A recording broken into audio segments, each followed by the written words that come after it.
In an interrogation room, a group of agents starts their 70-second session with Dr. Annika. After checking her vitals, they ask her what she saw and how she's still alive. Annika then starts sharing her story. During her childhood, Annika loved spending time with her sister Clara. When they catch a firefly in a jar, they decide to let it go so it can breathe. Suddenly, Clara drops the jar and collapses, so Annika screams for their mother. Clara is immediately sent to the hospital, and Annika has to watch her die while holding her hand. Years later, Annika attends a talk by billionaire Sam, who is certain that there's other life in the universe. Sam doesn't think of himself as a visionary. He calls himself an observer. He points out that he made his first billion from solar energy, but he didn't invent the sun.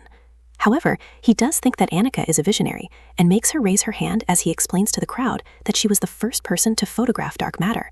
After the event, Sam approaches Annika and says he's a big fan. He also confesses he didn't attend the event to give a talk. He came to offer her a job.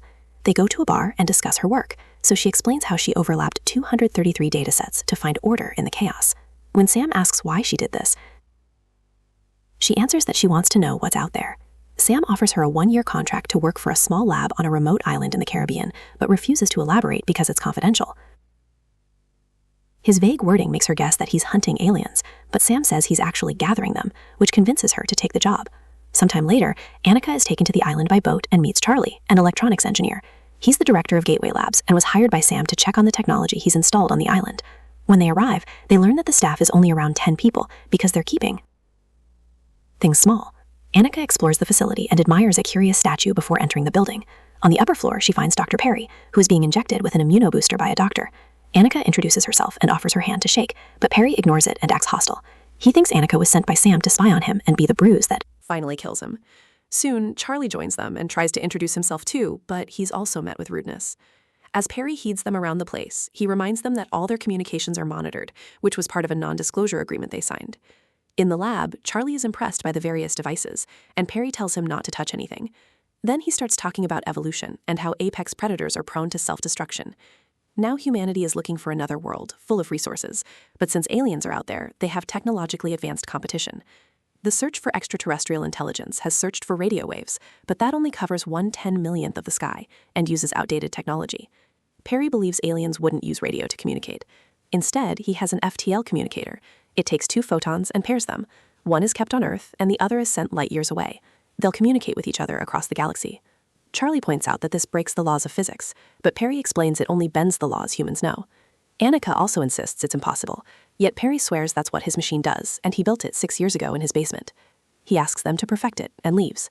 Annika and Charlie stare at the chaotic data from the machine. Annika realizes they need to find order in chaos, which is what her own project did.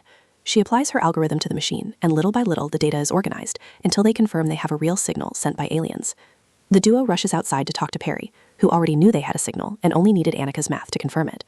The curious statue Annika saw earlier is actually another machine that Perry calls Little Myth. Unfortunately, it hasn't managed to replicate the quantum signatures, so it can't talk to the aliens yet.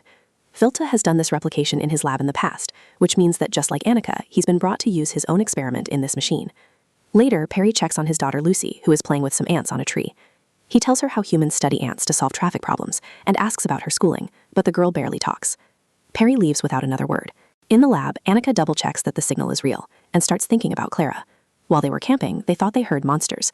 Clara didn't believe in them and wanted to leave the tent, but Annika stopped her because she didn't want to lose her. In the evening, Charlie wants to turn on the transmitter, but Annika thinks it isn't safe to do so yet. She wonders what aliens are capable of, so Charlie shares a story. He worked on a bionic eye that could send microelectrodes from the eye to the brain, which helped blind people see. Through the years, it's received so many updates that the 5th version will offer better vision than a healthy human eye.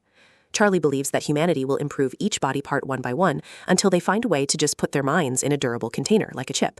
That's what he calls the endgame for Homo sapiens. However, Annika doesn't like it and points out that painful experiences make people who they are, so they shouldn't get rid of them.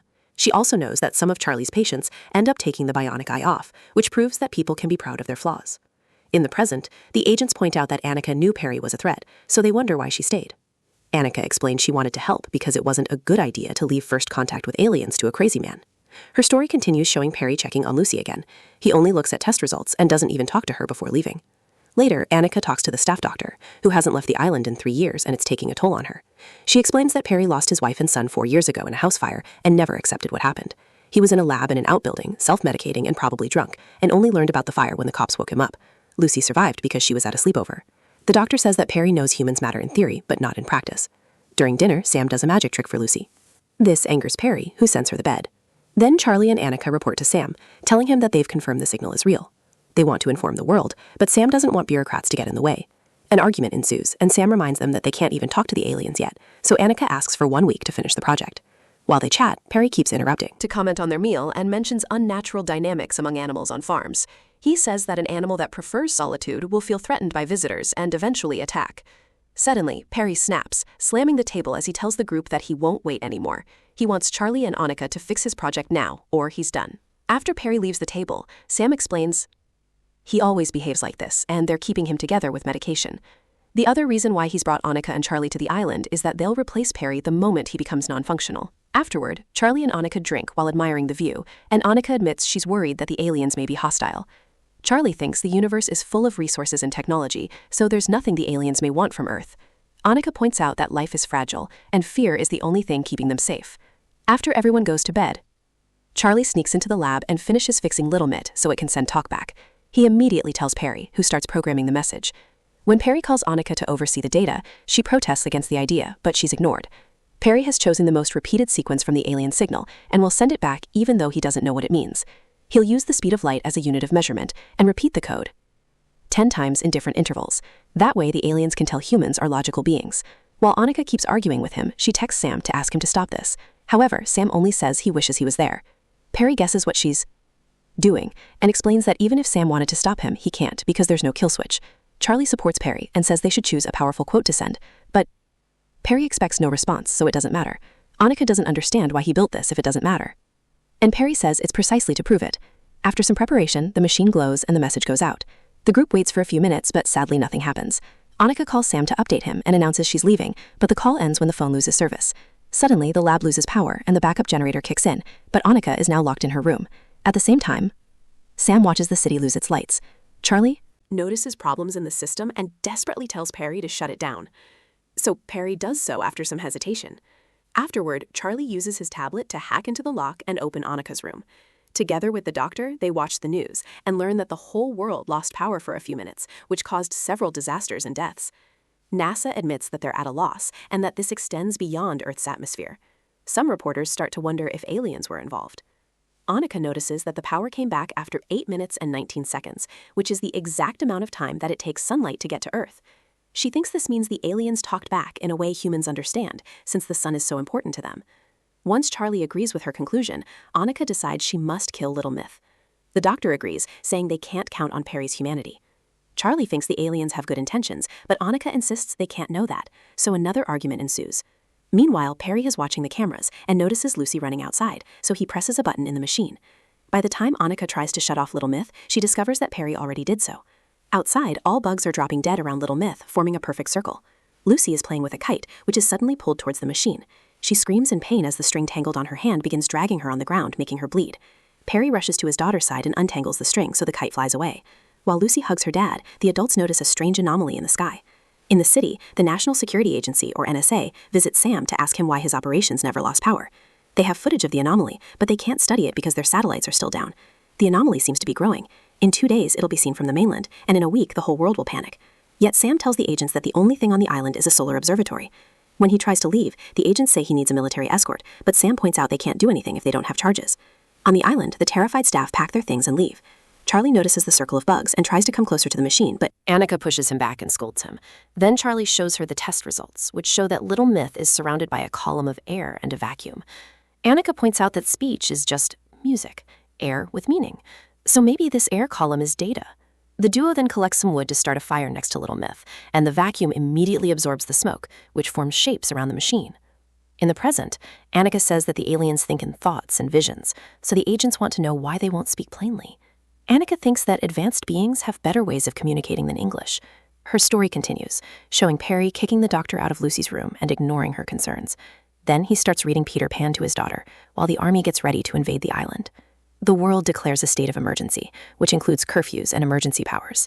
People are rioting on the streets, so some governments are choosing martial law. When Sam finally arrives on the island, he asks the team for an answer that they can give to the military.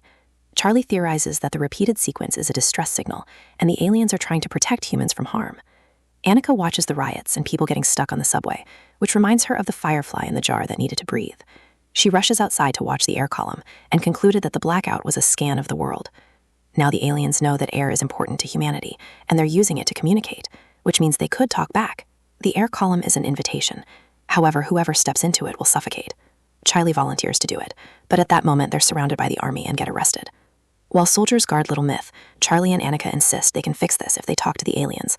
However, an NSA agent explains that governments all over the world are getting their weapons ready, so there's no way to fix this now. The group must stay in their rooms until they find a place to send them to. Afterward, Annika and Charlie discuss the situation using the intercoms. Annika is too scared, so Charlie reminds her that she can't let fear decide, and that she became a scientist to help people. This makes her think of Clara's death, causing her to cry. She couldn't help Clara, but she can't. Do something now. Annika then lies to the NSA agent, saying that Perry is still running a signal, which is making the anomaly grow. He falls for it and wants to send a soldier to shut it down, but Annika tells him only a scientist can understand the controls. The agent agrees to give her 5 minutes with Little Myth. In a tent outside, Annika uses a laptop and pretends to access the device. Then Charlie starts pounding on his glass doors and yells to distract the guards. Annika uses the chance to run toward Little Myth and enters the air column, only to be shot by a soldier and collapse. After a few seconds of darkness, Annika wakes up feeling perfectly fine and doesn't see anyone outside the air column. She begins thinking about questions and breathes, so the aliens confirm that they're inside her head by making her see a vision of Clara. Using the girl's voice, the aliens explain they aren't biological or machines. They're physics itself. They don't create or destroy. They learn and reorganize. Charlie's theory was right. The message was a distress signal. So these aliens came to Earth to protect humanity from other threats in the universe. Since Earth has revealed itself, it's now in danger. Other alien races are predators, but this one only protects. As Annika sees various visions of the universe, the aliens tell her that one day humanity can evolve this way too. Outside the air column, the agent stops the soldiers from stepping in. The Clara illusion gives Annika the jar, and she opens it to release dozens of fireflies. As she finally lets go of her grief, she wakes up in the real world.